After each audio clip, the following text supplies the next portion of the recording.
Hi friends, ನಿಮಗೆಲ್ಲ ಮತ್ತೊಂದು ವಿಡಿಯೋಗೆ ಸ್ವಾಗತ.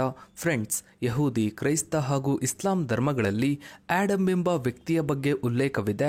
ಸಾವಿರಾರು ವರ್ಷಗಳಷ್ಟು ಹಳೆಯ ಧರ್ಮವಾದ ಯಹೂದಿ ಹಾಗೆ 1ನೇ ಶತಮಾನದಲ್ಲಿ ಬಂದ ಕ್ರೈಸ್ತ ಧರ್ಮವು ಮತ್ತು 7ನೇ ಶತಮಾನದಲ್ಲಿ ಬಂದ ಇಸ್ಲಾಂ ಧರ್ಮವು ಆಡಮ್ ಭೂಮಿಯ ಮೇಲಿನ ಮೊದಲ ಪುರುಷ ಎಂದು ನಂಬ್ತವೆ. ಅಷ್ಟಕ್ಕೂ ಯಾರು ಈ ಆಡಮ್? ದೇವರು ಇವರನ್ನ ಹೇಗೆ ಸೃಷ್ಟಿ ಮಾಡ್ದ? ಸೃಷ್ಟಿಯ ನಂತರ ಏನೆಲ್ಲ ಆಯಿತು? ಇದರ ಬಗ್ಗೆ ಯಹೂದಿ ಧರ್ಮದಲ್ಲಿ ಏನೆಲ್ಲ ಇದೆ?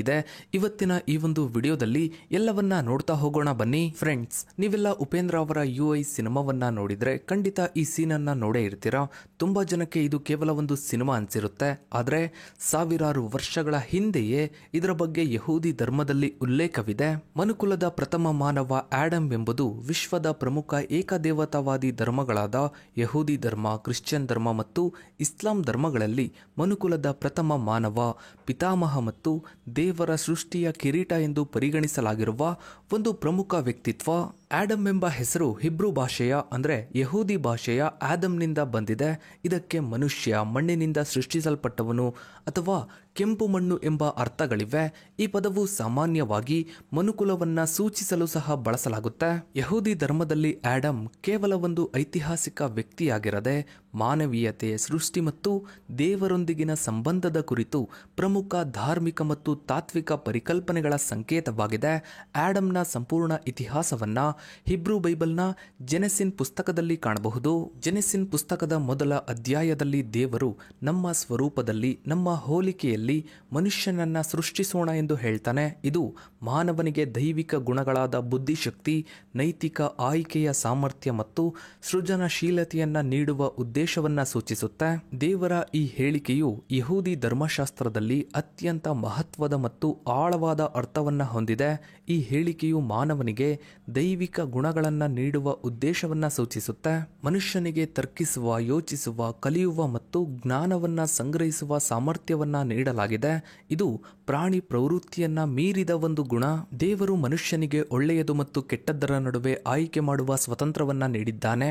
ಪ್ರಾಣಿಗಳು ಸಹಜ ಪ್ರವೃತ್ತಿಯಿಂದ ವರ್ತಿಸಿದರೆ ಮನುಷ್ಯರು ತಮ್ಮ ಕ್ರಿಯೆಗಳ ನೈತಿಕ ಪರಿಣಾಮಗಳ ಬಗ್ಗೆ ಯೋಚಿಸುವ ಮತ್ತು ಜವಾಬ್ದಾರಿಯನ್ನ ಹೊರಬಲ್ಲ ಸಾಮರ್ಥ್ಯವನ್ನ ಹೊಂದಿದ್ದಾರೆ. ದೇವರು ಜಗತ್ತನ್ನ ಸೃಷ್ಟಿಸಿದಂತೆ ಮನುಷ್ಯನನ್ನು ಸಹ ಹೊಸ ಆಲೋಚನೆಗಳನ್ನ, ಕಲೆಗಳನ್ನ, ತಂತ್ರಜ್ಞಾನಗಳನ್ನ ಮತ್ತು ರಚನೆಗಳನ್ನ ಸೃಷ್ಟಿಸುವ ಸಾಮರ್ಥ್ಯವನ್ನ ಹೊಂದಿದ್ದಾನೆ. ಇದು ದೇವರ ಸೃಜನಶೀಲತೆಯ ಒಂದು ಸಣ್ಣ ಪ್ರತಿಬಿಂಬವಾಗಿದೆ. ನಮ್ಮ ಸ್ವರೂಪದಲ್ಲಿ ಸೃಷ್ಟಿಸಲ್ಪಟ್ಟಿದ್ದರಿಂದ ಮನುಷ್ಯನಿಗೆ ಭೂಮಿ ಮತ್ತು ಅದರ ಮೇಲಿನ ಜೀವಿಗಳ ಮೇಲೆ ಆಧಿಪತ್ಯವನ್ನ ನೀಡಲಾಗಿದೆ. ಇದು ಸರ್ವಾಧಿಕಾರಕ್ಕಿಂತ ಹೆಚ್ಚಾಗಿ ಭೂಮಿಯನ್ನ ಕಾಳಜಿ ವಹಿಸುವ, ರಕ್ಷಿಸುವ ಮತ್ತು ಸುಸ್ಥಿರವಾಗಿ ನಿರ್ವಹಿಸುವ ಜವಾಬ್ದಾರಿಯನ್ನ ಸೂಚಿಸುತ್ತೆ. ಇನ್ನು ದೇವರ ಸ್ವರೂಪದಲ್ಲಿ ಸೃಷ್ಟಿಯಾಗುವುದೆಂದರೆ ದೇವರು ಮತ್ತು ಮಾನವನ ನಡುವೆ ಆಳವಾದ ವೈಯಕ್ತಿಕ ಸಂಬಂಧ ಸಾಧ್ಯ ಎಂಬುದು ಸಹ ಸೂಚಿಸಲಾಗುತ್ತೆ. ಮನುಷ್ಯನು ದೇವರೊಂದಿಗೆ ಸಂವಹನ ನಡೆಸಲು, ಆತನನ್ನ ಅರ್ಥ ಮಾಡಿಕೊಳ್ಳಲು ಮತ್ತು ಆತನ ಇಚ್ಛೆಗಳನ್ನು ಪೂರೈಸಲು ಸಮರ್ಥನಾಗಿರ್ತಾನೆ. ಈ ಪರಿಕಲ್ಪನೆಯನ್ನ ಹಿಬ್ರುವಿನಲ್ಲಿ ದೇವರ ಸ್ವರೂಪ ಎಂದು ಕರೆಯಲಾಗುತ್ತೆ. ಇದು ಯಹೂದಿ ಧರ್ಮದಲ್ಲಿ ಮಾನವನ ಘನತೆ ಮತ್ತು ಮೌಲ್ಯಕ್ಕೆ ಮೂಲಾಧಾರವಾಗಿದೆ. ಪ್ರತಿಯೊಬ್ಬ ವ್ಯಕ್ತಿಯು ಯಾವುದೇ ಹಿನ್ನೆಲೆಯವರಾಗಿರಲಿ ದೇವರ ಸ್ವರೂಪದಲ್ಲಿ ಸೃಷ್ಟಿಯಾಗಿದ್ದಾನೆ. ಆದ್ದರಿಂದ ಅವರಿಗೆ ಆಂತರಿಕ ಮೌಲ್ಯವಿದೆ ಮತ್ತು ಅವರನ್ನ ಗೌರವದಿಂದ ಕಾಣಬೇಕು ಎಂದು ಯಹೂದಿ ಧರ್ಮ ಹೇಳುತ್ತೆ. ಇನ್ನು 2ನೇ ಅಧ್ಯಾಯದಲ್ಲಿ ಹೆಚ್ಚು ವಿವರವಾಗಿ ದೇವರು ಆಡಮ್ನನ್ನು ಭೂಮಿಯ ಮಣ್ಣಿನಿಂದ ರೂಪಿಸಿದನು ಮತ್ತು ಅವನ ಮೂಗಿನಲ್ಲಿ ಜೀವದ ಉಸಿರನ್ನ ಊದಿದನು. ಆಗ ಆಡಮ್ ಜೀವಂತ ಆತ್ಮ ಆದನು. ಆಡಮ್ ಮತ್ತು ಅದಮಹ ಪದಗಳ ನಡುವಿನ ನಿಕಟ ಸಂಬಂಧವು ಮಾನವನನ್ನು ಭೂಮಿಯಿಂದ ಬಂದವನು ಮತ್ತು ಭೂಮಿಗೆ ಮರಳುತ್ತಾನೆ ಎಂಬ ಕಲ್ಪನೆಯನ್ನ ಸೂಚಿಸುತ್ತದೆ. ಯೆಹೋವ ದೇವರು ಮಣ್ಣಿನಿಂದ ಮನುಷ್ಯನನ್ನ ರೂಪಿಸಿದನು. ಅಂದರೆ ಕುಂಬಾರನು ಮಣ್ಣಿನಿಂದ ಪಾತ್ರೆಯನ್ನ ರೂಪಿಸುವಂತೆ ಅವನ ಮೂಗಿನಲ್ಲಿ ಜೀವದ ಉಸಿರನ್ನ ಊದಿದನು. ಆಗ ಮನುಷ್ಯನು ಜೀವಂತ ಆತ್ಮವಾದನು. ಇಲ್ಲಿ ಮಣ್ಣು ಎಂಬುದಕ್ಕೆ ಹಿಬ್ರುವಿನಲ್ಲಿ ಅದಮಹ ಎಂಬ ಪದವನ್ನ ಬಳಸಲಾಗಿದೆ. ಮನುಷ್ಯನಿಗೆ ಆಡಮ್ ಎಂದು ಹೆಸರಿಸಲಾಗಿದೆ. ಆಡಮ್ ಮತ್ತು ಅದಮಹ ಪದಗಳ ನಡುವಿನ ಧ್ವನಿ ಮತ್ತು ಅರ್ಥದ ನಿಕಟ ಸಂಬಂಧವು ಉದ್ದೇಶಪೂರ್ವಕವಾಗಿದೆ. ಇದು ಮಾನವನ ಭೌತಿಕ ಮೂಲವು ಭೂಮಿಯೊಂದಿಗೆ ದೃಢವಾಗಿ ಸಂಬಂಧಿಸಿದೆ ಎಂಬುದನ್ನು ಎತ್ತಿ ತೋರಿಸುತ್ತೆ. ನಾವು ಭೂಮಿಯ ಭಾಗ ಮತ್ತು ಭೂಮಿಯ ಸಂಪನ್ಮೂಲಗಳನ್ನು ಅವಲಂಬಿಸಿದ್ದೇವೆ ಎಂಬುದನ್ನು ಇದು ಸೂಚಿಸುತ್ತೆ.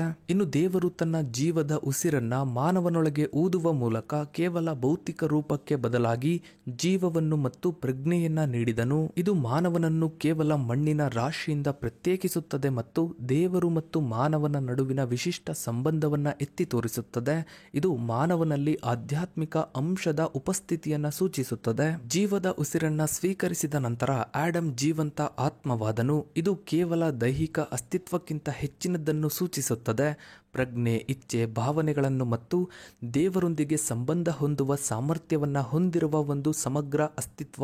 ಇನ್ನು ಎದೆನ್ ತೋಟದಿಂದ ಹೊರಹಾಕಲ್ಪಟ್ಟ ನಂತರ, ಎದೆನ್ ತೋಟದ ಬಗ್ಗೆ ಮುಂದೆ ಹೇಳ್ತೀವಿ, ದೇವರಿಂದ ಆಡಮ್ಗೆ ಹೇಳಲಾದ ಮಾತುಗಳು ಈ ಸಂಬಂಧವನ್ನ ಮತ್ತಷ್ಟು ಬಲಪಡಿಸುತ್ತವೆ. ಏಕೆಂದ್ರೆ ನೀನು ಮಣ್ಣಿನಿಂದ ಬಂದವನು ಮತ್ತು ನೀನು ಮಣ್ಣಿಗೆ ಮರಳುವೆ. ಇದು ಮಾನವನ ಭೌತಿಕ ದೇಹವು ಅಂತಿಮವಾಗಿ ತನ್ನ ಮೂಲಕ್ಕೆ ಮರಳುತ್ತದೆ ಎಂಬ ನಂಬಿಕೆಯನ್ನ ಸ್ಪಷ್ಟಪಡಿಸುತ್ತೆ. ದೇವರು ಪೂರ್ವದಲ್ಲಿ ಎದೆನ್ನಲ್ಲಿ ಒಂದು ತೋಟವನ್ನ ನೆಟ್ಟನು. ತಾನು ಸೃಷ್ಟಿಸಿದ ಆಡಮ್ನನ್ನು ಅಲ್ಲಿ ಇರಿಸಿದನು. ಆಡಮ್ಗೆ ತೋಟವನ್ನ ನೋಡಿಕೊಳ್ಳುವ ಮತ್ತು ಕಾಪಾಡುವ ಜವಾಬ್ದಾರಿಯನ್ನ ನೀಡಲಾಯಿತು. ಫ್ರೆಂಡ್ಸ್, ಯಹೂದಿ ನಂಬಿಕೆಯ ಪ್ರಕಾರ ಜೆನೆಸಿಸ್ ಪುಸ್ತಕದ 2ನೇ ಅಧ್ಯಾಯದಲ್ಲಿ ಸೃಷ್ಟಿಯ ಮತ್ತಷ್ಟು ವಿವರಣೆಯಲ್ಲಿ ಈ ಅಂಶಗಳು ಸೇರಿದೆ. ದೇವರು ಎದೆನ್ನಲ್ಲಿ ಪೂರ್ವ ದಿಕ್ಕಿನಲ್ಲಿ ಒಂದು ತೋಟವನ್ನ ನೆಟ್ಟನು. ಈ ತೋಟವು ಕೇವಲ ಒಂದು ಸುಂದರವಾದ ಸ್ಥಳವಾಗಿರಲಿಲ್ಲ, ಅದು ಸೃಷ್ಟಿಯ ಸೌಂದರ್ಯ ಮತ್ತು ದೈವಿಕ ಅನುಗ್ರಹದ ಸಂಕೇತವಾಗಿತ್ತು. ಆಡಮ್ನನ್ನು ಸೃಷ್ಟಿಸಿದ ನಂತರ ದೇವರು ಅವನನ್ನ ಈ ತೋಟದಲ್ಲಿ ಇರಿಸಿದನು. ಆಡಮ್ಗೆ ಕೇವಲ ತೋಟದಲ್ಲಿ ವಾಸಿಸುವ ಸವಲತ್ತು ಮಾತ್ರ ಇರಲಿಲ್ಲ, ಅವನಿಗೆ ಒಂದು ಮಹತ್ವದ ಜವಾಬ್ದಾರಿಯನ್ನ ವಹಿಸಲಾಗಿತ್ತು. ತೋಟವನ್ನ ನೋಡಿಕೊಳ್ಳುವುದು, ತೋಟವನ್ನ ಸಾಗುವಳಿ ಮಾಡುವುದು, ಬೆಳೆಸುವುದು ಮತ್ತು ಉತ್ಪಾದಕವಾಗಿ ಇರಿಸುವುದು, ಕಾಪಾಡುವುದು, ತೋಟವನ್ನ ಹಾನಿಯಿಂದ, ಅನಧಿಕೃತ ಪ್ರವೇಶದಿಂದ ಅಥವಾ ಯಾವುದೇ ದುರುಪಯೋಗದಿಂದ ರಕ್ಷಿಸುವುದು. ಈ ಜವಾಬ್ದಾರಿಯು ಯಹೂದಿ ಧರ್ಮಶಾಸ್ತ್ರದಲ್ಲಿ ಮಾನವನ ಪಾತ್ರವನ್ನ ಸ್ಪಷ್ಟವಾಗಿ ಸೂಚಿಸುತ್ತೆ. ಮನುಷ್ಯನು ಕೇವಲ ಭೂಮಿಯ ನಿವಾಸಿ ಮಾತ್ರವಲ್ಲ, ಬದಲಿಗೆ ದೇವರ ಸಹಸೃಷ್ಟಿಕರ್ತ ಮತ್ತು ಭೂಮಿಯ ಮೇಲ್ವಿಚಾರಕ ಕೂಡ ಹೌದು. ಭೂಮಿಯ ಸಂಪನ್ಮೂಲಗಳನ್ನು ಬಳಸುವ ಮತ್ತು ಅದನ್ನ ನಿರ್ವಹಿಸುವ ನೈತಿಕ ಜವಾಬ್ದಾರಿ ಆಡಮ್ಗೆ ನೀಡಲ್ಪಟ್ಟಿತ್ತು. ಇದು ಇಂದಿಗೂ ಮನುಕುಲದ ಪ್ರಮುಖ ಜವಾಬ್ದಾರಿಯಾಗಿ ಉಳಿದಿದೆ. ಇದನ್ನ ಯಹೂದಿ ಸಂಪ್ರದಾಯಗಳಲ್ಲಿ ಟಿಕೂನ್ ಒಲಂ, ಜಗತ್ತನ್ನ ಸರಿಪಡಿಸುವುದು, ಪರಿಪೂರ್ಣಗೊಳಿಸುವುದು ಎಂಬ ಪರಿಕಲ್ಪನೆಯೊಂದಿಗೆ ಸಂಬಂಧಿಸಲಾಗಿದೆ. ತೋಟದಲ್ಲಿ 2 ವಿಶೇಷ ಮರಗಳಿದ್ವು, ಒಳ್ಳೆಯದು ಮತ್ತು ಕೆಟ್ಟದ್ದರ ಜ್ಞಾನದ ಮರ ಮತ್ತು ಜೀವದ ಮರ. ದೇವರು ಆಡಮ್ಗೆ ತೋಟದ ಎಲ್ಲಾ ಮರಗಳಿಂದ ಮುಕ್ತವಾಗಿ ತಿನ್ನು, ಆದರೆ ಒಳ್ಳೆಯದು ಮತ್ತು ಕೆಟ್ಟದ್ದರ ಜ್ಞಾನದ ಮರದಿಂದ ತಿನ್ನಬಾರದು, ಏಕೆಂದರೆ ನೀನು ಅದರಿಂದ ತಿಂದ ದಿನ ಸತ್ತೇ ಸಾಯುವೆ ಎಂದು ಆಜ್ಞಾಪಿಸಿದ್ದನು. ಇನ್ನು ದೇವರು ಮನುಷ್ಯನು ಏಕಾಂತದಲ್ಲಿರುವುದು ಒಳ್ಳೆಯದಲ್ಲ, ಅವನಿಗೆ ಸೂಕ್ತವಾದ ಸಹಾಯಕೆಯನ್ನ ಮಾಡೋಣ ಎಂದು ಹೇಳಿದನು. ಆಡಮ್ಗೆ ನಿದ್ರೆ ಬರಿಸಿದನು ಮತ್ತು ಅವನ ಪಕ್ಕೆಲುಬುಗಳಲ್ಲಿ ಒಂದನ್ನ ತೆಗೆದು ಇವಾಳನ್ನ ಸೃಷ್ಟಿಸಿದನು. ಆಡಮ್ ಇವಾಳನ್ನ ಕಂಡು, ಇವಳು ಈಗ ನನ್ನ ಮೂಳೆಯಿಂದ ಮೂಳೆ, ನನ್ನ ಮಾಂಸದಿಂದ ಮಾಂಸ, ಇವಳನ್ನು ನರದಿಂದ ತೆಗೆದಿದ್ದರಿಂದ ಇವಳನ್ನು ನಾರಿ ಎಂದು ಕರೆಯಲಾಗುವುದು ಎಂದು ಹೇಳಿದನು. ಇದು ಮದುವೆ ಮತ್ತು ಮಾನವ ಸಂಬಂಧಗಳ ಮೂಲವನ್ನ ಸೂಚಿಸುತ್ತೆ. ಸರ್ಪವು ಈವಾಳನ್ನ ಪ್ರಚೋದಿಸಿ ಜ್ಞಾನದ ಮರದ ಹಣ್ಣನ್ನ ತಿನ್ನಲು ಆಮಿಷ ಹೊಡೆತು. ಆ ಹಣ್ಣನ್ನ ತಿಂದರೆ ಅವರು ದೇವರಂತೆ ಆಗುತ್ತಾರೆ ಎಂದು ಹೇಳಿತು. ಈವ ಆ ಹಣ್ಣನ್ನ ತಿಂದಳು ಮತ್ತು ಆಡಮ್ಗೂ ನೀಡಿದಳು. ಆಡಮ್ ಕೂಡ ಅದನ್ನ ತಿಂದನು. ಇದು ದೇವರ ಆಜ್ಞೆಯನ್ನ ಮುರಿದಂತೆ ಆಯಿತು. ತೋಟದಲ್ಲಿ ದೇವರ ಧ್ವನಿ ಕೇಳಿದಾಗ ಆಡಮ್ ಮತ್ತು ಈವ ಅಡಗಿಕೊಂಡರು. ದೇವರು ಅವರನ್ನ ಎದುರಿಸಿದಾಗ ಅವರು ಪರಸ್ಪರ ದೂಷಿಸಿಕೊಂಡರು. ದೇವರು ಸರ್ಪ, ಈವ ಮತ್ತು ಆಡಮ್ಗೆ ಶಾಪಗಳನ್ನ ನೀಡಿದನು. ಹೊಟ್ಟೆಯಿಂದ ತೆವಳುವುದು ಮತ್ತು ಮಣ್ಣನ್ನ ತಿನ್ನುವುದು, ಗರ್ಭಧಾರಣೆಯ ಮತ್ತು ಹೆರಿಗೆಯ ಕಷ್ಟ ಮತ್ತು ಗಂಡನ ಆಳ್ವಿಕೆಗೆ ಒಳಪಡುವುದು. ಇನ್ನು ಆಡಮ್ಗೆ ಭೂಮಿಯು ಶಾಪಗ್ರಸ್ತವಾಯಿತು. ಕಷ್ಟಪಟ್ಟು ದುಡಿದರೆ ಮಾತ್ರ ಆಹಾರ ದೊರೆಯುವುದು ಮತ್ತು ಅಂತಿಮವಾಗಿ ಮಣ್ಣಿಗೆ ಮರಳುವ ಶಿಕ್ಷೆ. ದೇವರು ಆಡಮ್ ಮತ್ತು ಈವಾಳನ್ನ ಎದೆನ್ ತೋಟದಿಂದ ಹೊರಹಾಕಿದನು. ಜೀವದ ಮರದ ಹಣ್ಣನ್ನ ತಿಂದು ಅಮರರಾಗುವುದನ್ನ ತಡೆಯಲು ತೋಟದ ಪೂರ್ವ ಭಾಗದಲ್ಲಿ ಕೆರೂಬಿಯರನ್ನು ಮತ್ತು ಬೆಂಕಿ ಜ್ವಾಲೆಯ ಖಡ್ಗವನ್ನ ಇರಿಸಿದನು. ಎದೆನ್ನಿಂದ ಹೊರಬಂದ ನಂತರ ಆಡಮ್ ಮತ್ತು ಈವಾ ಕೇನ್ ಮತ್ತು ಎಬೆಲ್ ಎಂಬ ಮಕ್ಕಳನ್ನ ಪಡೆದರು. ಕೇನ್ ರೈತನಾದನು ಮತ್ತು ಎಬೆಲ್ ಕುರುಬನಾದನು. ಕೇನ್ ಎಬೆಲ್ನನ್ನ ಕೊಲ್ಲುವ ಮೂಲಕ ಇತಿಹಾಸದಲ್ಲಿ ಮೊದಲ ಕೊಲೆಯನ್ನ ಮಾಡಿದನು. ಎಬೆಲ್ನ ಮರಣದ ನಂತರ ಆಡಮ್ಗೆ ಸೇತ್ ಎಂಬ ಇನ್ನೊಬ್ಬ ಮಗ ಜನಿಸಿದನು. ಅವನ ಮೂಲಕ ಮನುಕುಲದ ವಂಶಾವಳಿ ಮುಂದುವರಿಯಿತು. ಪ್ರಮುಖ ವ್ಯಕ್ತಿಗಳಾದ ಎನೋಚ್, ನೋಹ ಮುಂತಾದವರು ಬಂದರು. ಇನ್ನು ಆಡಮ್ 930 ವರ್ಷಗಳ ಕಾಲ ಬದುಕಿದ್ದನು ಮತ್ತು ನಂತರ ಮರಣ ಹೊಂದಿದನು. ಇದು ದೇವರ ಆಜ್ಞೆಯಾದ ನೀನು ಮಣ್ಣಿಗೆ ಮರಳುವಿ ಎಂಬುದು ನೆರವೇರಿತು. ಯಹೂದಿಗಳ ಪ್ರಕಾರ ಆಡಮ್ ಎಲ್ಲ ಮನುಕುಲದ ಮೂಲಕ ಪಿತಾಮಹ ಎಂದು ಪರಿಗಣಿಸಲ್ಪಟ್ಟಿದ್ದಾನೆ.